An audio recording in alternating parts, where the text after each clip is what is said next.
I'm Sarah, just a regular woman who's seen her share of life's ups and downs. For 24 long years, I've been the backbone of a family that didn't always see or appreciate my worth. My husband, Richard, has a bit of fame as a TV presenter on a channel that's barely hanging on to its viewers. Then there's my daughter, Emily, who at 18 thinks she's got the world figured out, and my son, Mark, who moved out to start his own life at 23. After spending the best years of my life making sure everyone else was taken care of, I decided it was high time to dust off my old dreams. I used to be pretty good with dogs, even trained as a handler once. So, I got a job at the pet shelter down the road. You'd think I'd announced I was running off to join the circus, the way Richard reacted. Working at a shelter, Sarah? Really? Have you lost your mind? Richard scoffed as he flipped through the channels, not even looking at me. It's just part-time, and I like it. It makes me happy, I replied, trying to keep my voice steady against his disdain. Happy?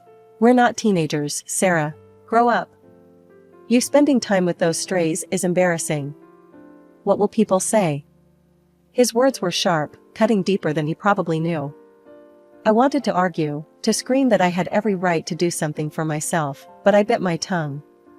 Fighting with Richard was like talking to a brick wall, only less rewarding. Emily was no better. She walked in, her phone glued to her hand as always, and rolled her eyes when she saw us. Mom, are you still on about that shelter thing? Why can't you do something cool, like start a fashion blog or something?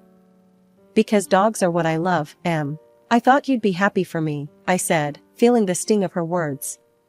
It hurt that my own daughter found my passion so unworthy. Dogs? Really, Mom? That's just sad. You need to get with the times. She scoffed, her words dripping with teenage condescension as she flopped down on the couch. I sighed, looking over at Richard for some sort of support, but he was too busy grooming his image in front of the mirror, fussing over a spot on his tie. Richard, do you hear how she talks to me? He barely glanced my way, adjusting his tie. Well, if you acted more like someone her age could respect, maybe she wouldn't talk to you like that. That stung. It really did. The dismissal from both of them was a cold reminder of what my life had become.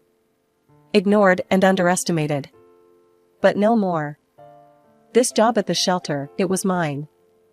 It was something I loved, something that brought me back to life after years of being whatever they needed. I went to bed that night with a plan.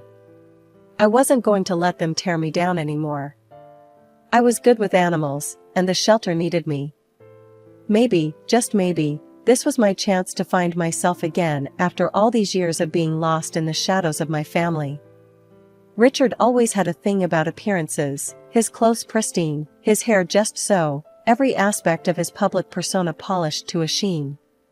I'd spent the better part of our marriage ensuring his suits were lint-free, the creases sharp enough to cut glass. Image is everything in my line of work, Sarah. You know that, he'd remind me constantly, as if I could forget. Lately, though, something in me had started to slip. I was forgetting things, simple things, like the exact way he liked his coffee or the time of his next broadcast. You're not getting any younger, he'd joke, but the barb was always there, hidden under his chuckle. This particular evening, tension hung over dinner like a storm cloud. Emily, ever the echo of her father, was busy texting under the table, barely touching her food. I served Richard his coffee, my hands shaky from the day's stress. Sarah, where's the cardamom? Didn't I ask for it? Can't you do one thing right? His voice was sharp, each word a needle prick to my already deflating spirit. I thought I added it. Let me fix that, I muttered, fumbling through the spice cabinet while he tapped his foot impatiently. Watching me, Richard let out a heavy sigh. It's like you're not even here anymore. You're just so scattered. The bag of cardamom slipped from my fingers, scattering seeds across the tile. Oh, damn it! I exclaimed, more to myself than to him. Richard rolled his eyes, and Emily let out a snort of laughter from the table. Mom's losing it, Dad. Seriously, she can't even handle spices.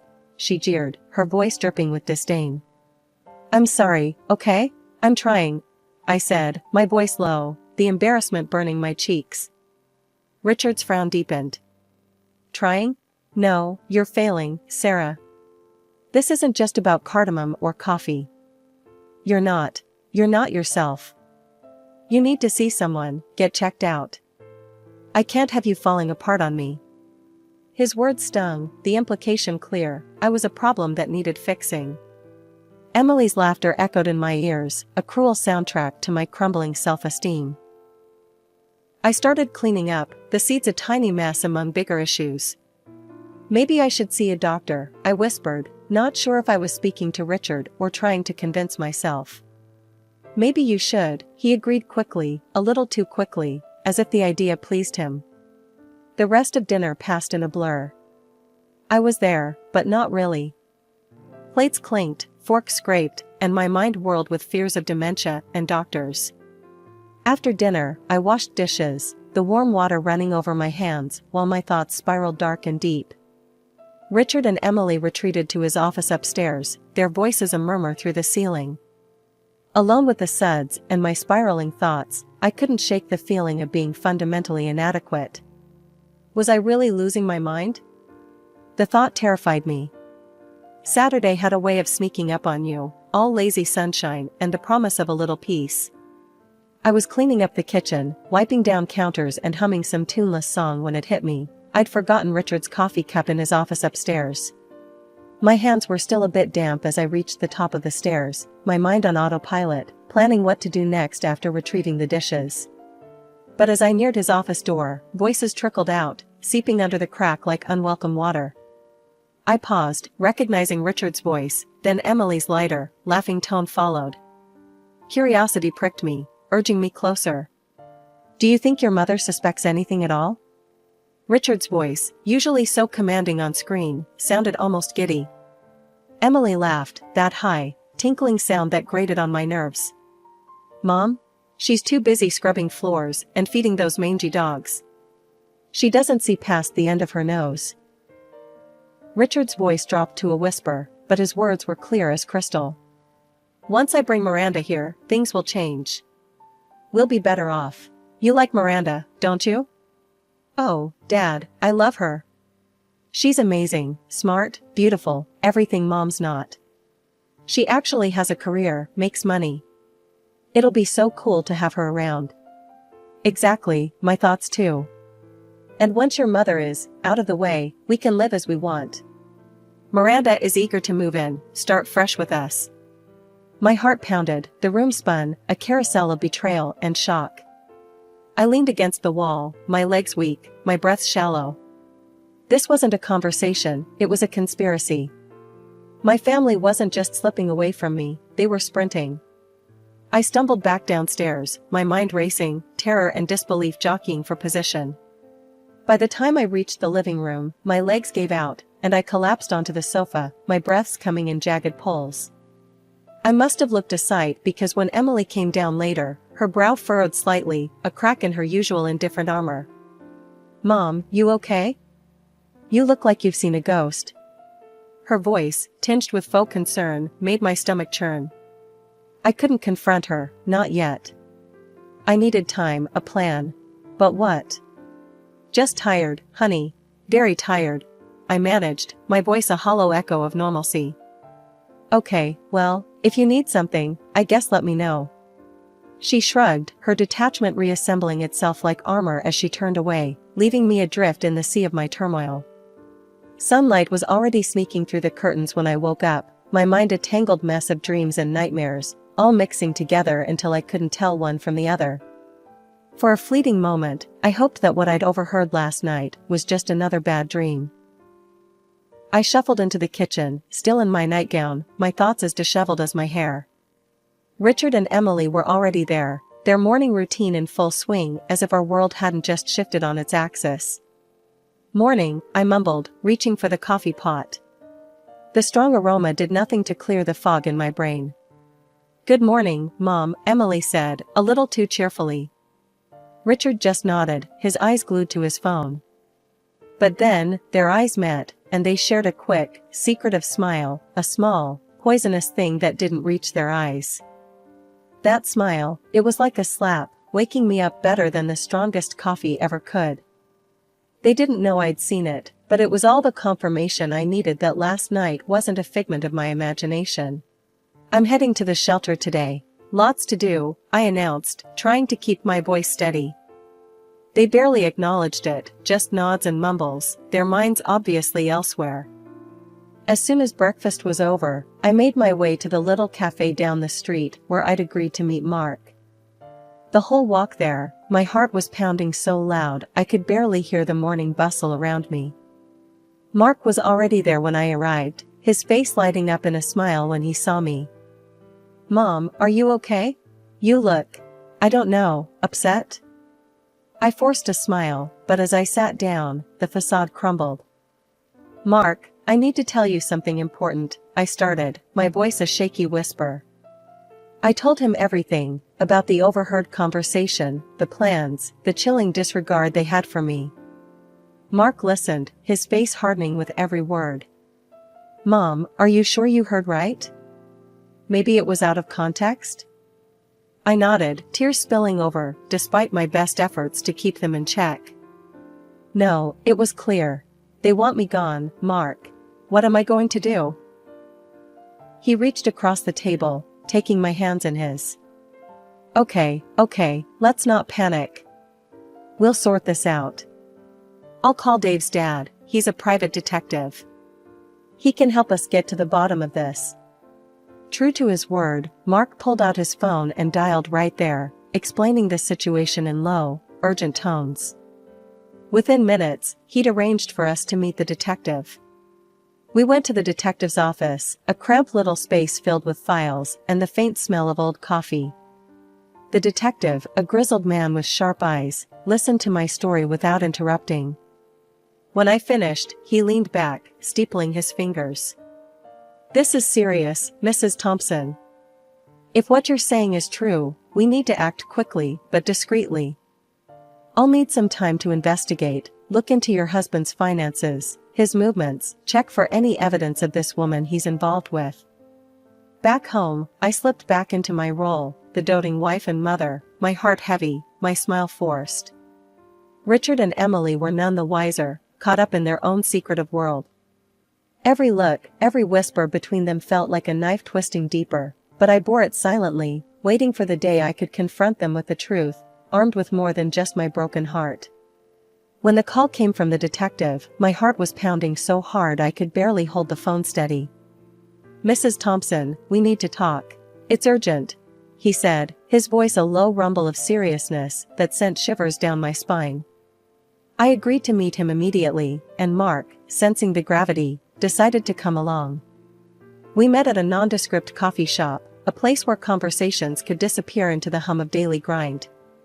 The detective looked graver than the last time we'd seen him, his eyes sharp and assessing as we sat down.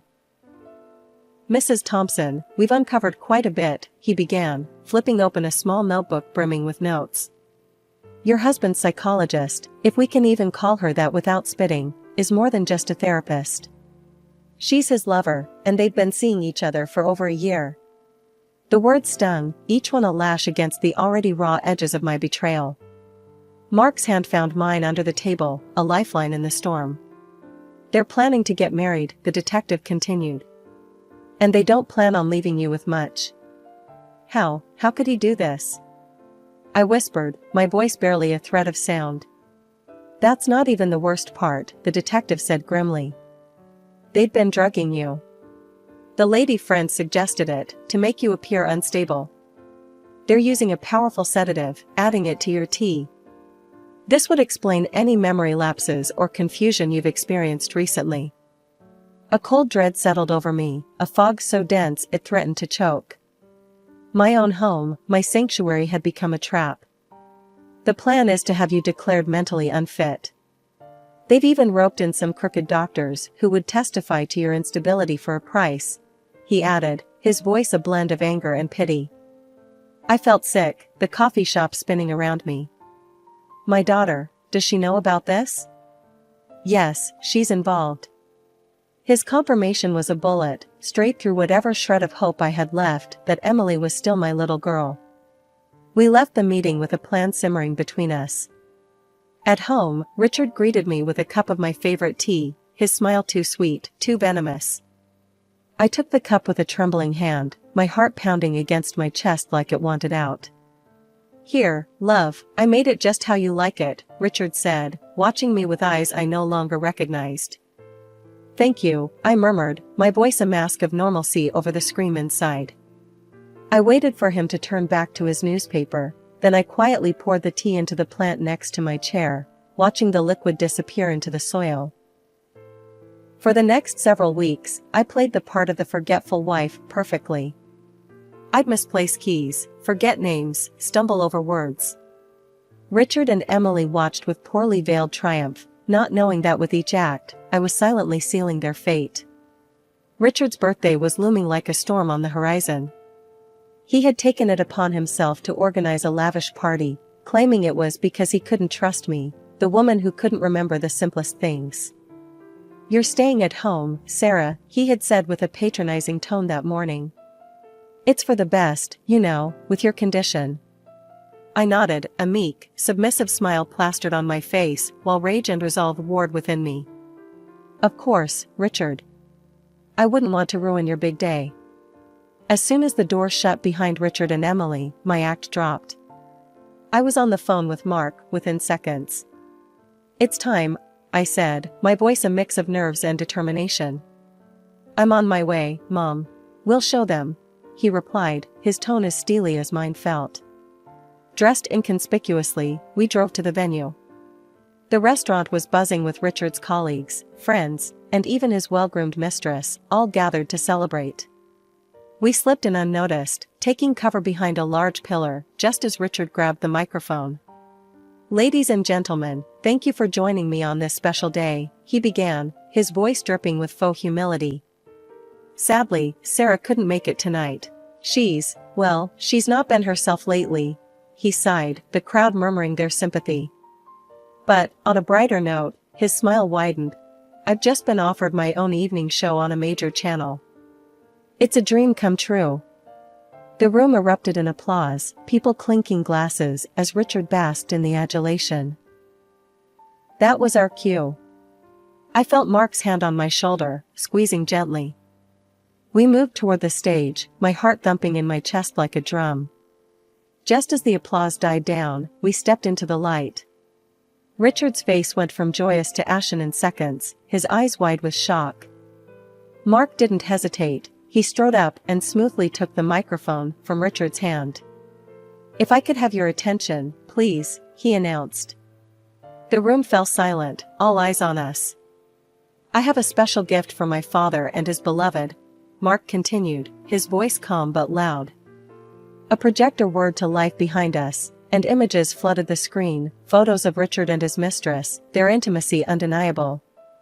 Whispers crescendoed into gasps as video clips rolled, their cozy dinners, their sneaky exits from her apartment. Then the audio played, clear and damning, discussions of drugging me, of bribing doctors, all to steal my place in this house, in this family. Richard and his mistress exchanged desperate looks, trapped by their own deceit. The crowd's murmurs grew louder, a mix of shock and anger vibrating through the air. I took the microphone from Mark, my hand steady, despite the turmoil around us. "I am not as ill as my husband hoped," I declared, my voice strong and clear. What you see on this screen, I arranged for this gift, especially for his mistress." The scandal erupted right then and there, the mistress fleeing the room with Richard stumbling after her. As the room buzzed with the aftershock, one of Richard's relatives approached me. "I recorded everything, Sarah. It's all on video. I'll send it to you," he whispered, handing me his business card. After the explosive reveal at Richard's birthday bash, the fallout was immediate and merciless. The video of his betrayal and scheming went viral overnight, replayed on every gossip show and news outlet you could think of. Richard, who had always craved the spotlight, finally got his wish, though not in the way he had hoped. The backlash was swift. His once promising career on television crumbled, the network dropped him like a hot potato, citing moral clauses and public outrage.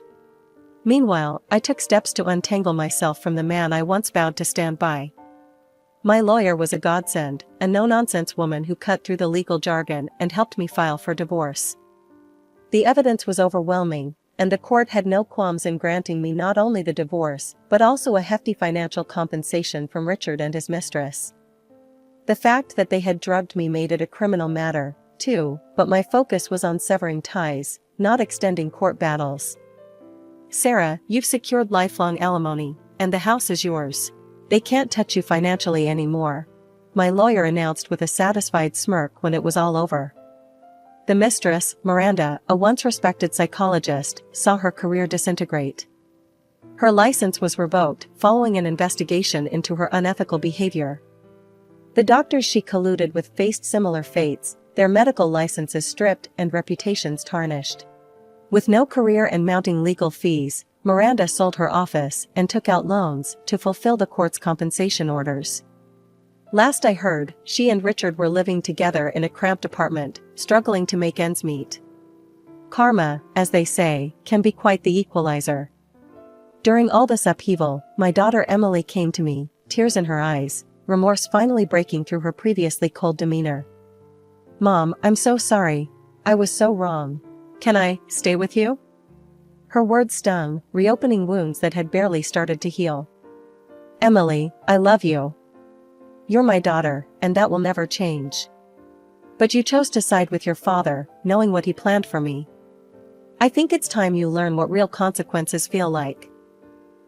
She moved out the next day, her belongings stuffed into too many bags, her shoulders slumped under the weight of her choices. Last I heard, she was living with Richard and Miranda, the atmosphere there as strained as one would expect.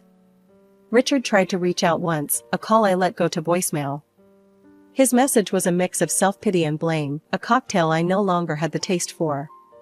"Sarah, I hope we can talk. There are things I need to explain," the voice said, trailing off into a sigh. I deleted the message, the final note of his voice swept away with a single tap.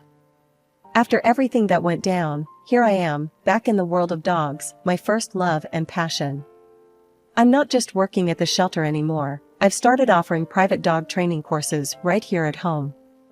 My backyard has transformed into a haven for all things canine, agility equipment, training mats, and more toys than you can shake a stick at. "Mom, this place looks amazing," Mark said on one of his frequent visits. He walked around with a proud smile as he watched me put a rowdy pup through its paces. "Thanks, honey. It feels right, you know? Like I've found my way back to where I was always meant to be," I replied, tossing a ball for an overly enthusiastic golden retriever. The scandal, though a nightmare at the time, strangely did wonders for my business. Clients started pouring in, some admittedly curious about the scandal, but they stayed for the results.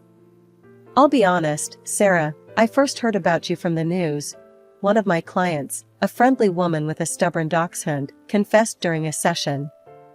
"But I saw how you handled Bella here, and I knew the news wasn't the real story.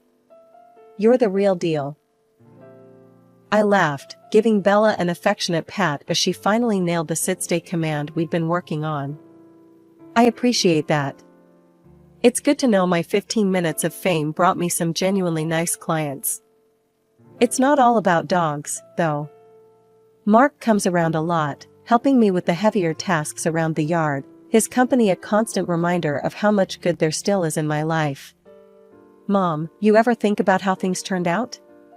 You know, after everything?" Mark asked one afternoon as we sat on the porch, watching the sun dip below the horizon. "All the time," I admitted, sipping my tea. "It was tough, really tough. But look at this, I'm happy, Mark. Really happy. I wouldn't change a thing." He nodded, a knowing grin spreading across his face. "I'm proud of you, Mom. You turned a mess into a message." And he's right. I did. I get to spend my days doing what I love, surrounded by wagging tails and wet noses. The peace and contentment that fills my days now is something I used to dream about during those dark times. "Hey, Mom, think you'll ever forgive him?" "Dad, I mean?" Mark asked one evening, the question hanging in the air like smoke. I thought about it, really thought about it. I've moved on, but forgive? Not. And that's okay. I've learned that some things you just have to let be. That's the truth of it. I found strength I never knew I had, and a resilience that's seen me through the worst of storms. The days are long, filled with barks and laughs, and as I close the gate each evening, I look up at the stars, grateful for the quiet ending to another day filled with life.